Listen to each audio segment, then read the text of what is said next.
BRICS remains the one dynamic element in the global economy, and as such, they will account for a significant share of trade. Development of the emerging market and developing countries is not intended to move the cheese. Each night, I ask myself, why should every country have to be tied to the dollar for trade? Why can't we trade in our own currency? We are against any kind of hegemony or exclusivity propagated by some countries and the new policy of ongoing colonialism, neocolonialism, based upon this assumption. The poor countries have been and are being oppressed and terrorized by the rich countries. The Bloomberg news agency reported that Turkey had officially applied to join BRICS. Thank you. It's good to be back after a long vacation to Europe. Some of you have joined me on my trip across Europe. I hope you enjoyed it. But back to geopolitics, and we start off with, I was actually thinking of doing Pavel Durov, and I mentioned it in the post as well. But Turkey joining BRICS has come up as news, and that was something I thought would be very interesting. So I wanted to start with that. So interesting news, Turkey has requested to join the BRICS. It was formally announced by the ruling party AKP. Umar Salik, who's a spokesperson for the party, said that our president has many times stated that we want to become a member of BRICS. The process is now underway. But Salik stopped short of actually confirming that Turkey has officially applied. However, President Vladimir Putin's foreign affairs aide told reporters from Kremlin that Turkey has submitted an application for the full membership in the BRICS bloc of developing economies. And it would be considered at this full session meeting, which is, by the way, going to be happening next month on 22nd of October in Kazan in Russia. So it means Vladimir Putin will be attending that BRICS meeting, which he wasn't able to actually last year in South Africa. The BRICS alliance itself was founded in 2006 when foreign ministers of Brazil, Russia, India and China met, ironically in New York, on the sidelines of the United Nations meeting in September. South Africa joined in 2010 and hence it became BRIC to BRICS. It has undergone an expansion now, and it does include Iran, Egypt, Ethiopia and the UAE. Saudi Arabia is still considering whether it will join, and Azerbaijan and Malaysia have formally applied. And it's said that over another 100 countries are also interested in potentially joining the bloc. Speculation on Turkey started after Bloomberg announced at the beginning of this week that Turkey, I should say, had submitted its bid to join BRICS. And what makes this especially interesting is that if now, as seems likely, when it does so, it will be NATO's first member to join. And that makes it politically significant, even though up to now BRICS is an economic forum more than a political one. Turkey's problem has always been that despite its strategic position between the East and the West, it's never been able to play an important role after the Cold War period, when its importance in NATO as the country with the second largest army withered away. And it's similar to Russia, which many Americans after the Cold War had arrogantly dismissed as just being an outpost gas station with nuclear weapons. So Turkey feels it's an important country, which it is, but that is not taken seriously. And going into BRICS enables it to potentially play a more important role. BRICS countries represent this multipolar world order, which stands in contrast to the unipolar dominance of the United States and the Western allies, which is epitomized in the United Nations Security Council, where, for example, economically dwindling countries like the United Kingdom and France are still being given a stature which is far more important than they actually currently hold in the world, and is happening just due to historical reasons. And this is just one of the reasons why the post-World War II structures created like the United Nations, and you could say the IMF and World Bank, have huge issues. They just haven't moved on with the times. Now, under President Erdogan, Turkey's foreign policy has shifted towards emphasizing the role of its strategic autonomy to get back this semblance of an important position it had in the Middle East. It has currently improved relations both with the Saudi Arabians and with Egypt. With the Saudis, it was stressed relations since the death of Jamal Khashoggi and the support that Turkey gave to Qatar during its boycott by the other GCC countries. And in February this year, President Erdogan also made an important trip to Egypt. And President Sisi has just landed in Turkey. This is his first presidential visit to Turkey in 12 years. Now, these ties had ended when Turkish ally President Mohamed Morsi from the Muslim Brotherhood was toppled by General Sisi at the time in 2014.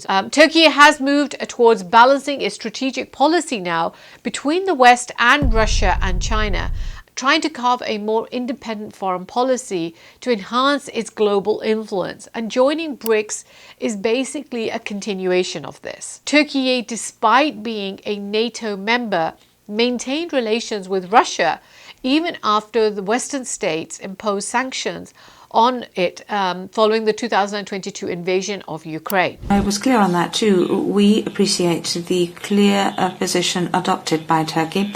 Turkey was very clear in its position in condemning this war. And Turkey has gone to great lengths to play the role of a mediator. Which really peeved the Americans, but there is no doubt that in the geopolitical order is changing, and Turkey, like other countries, sees which way the wind is blowing.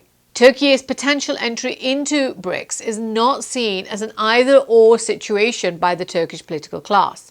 Turkish analysts have said that it's unlikely that they're going to leave the Western countries wholesale. And this is only a move to show themselves being independent. President Erdogan for a long time has criticized Western dominance in the world and in politics, for example, criticizing the 5 permanent members of the UN Security Council. So here it's trying to look for alternatives to this Western dominance. It's leading a dual strategy at the same time. We should not read this as a pivot away from Turkey moving away from its traditional Western allies like the US or the EU, but it's leading almost a dual strategy. Ankara will take pains not to portray this as being detrimental to its Western ties.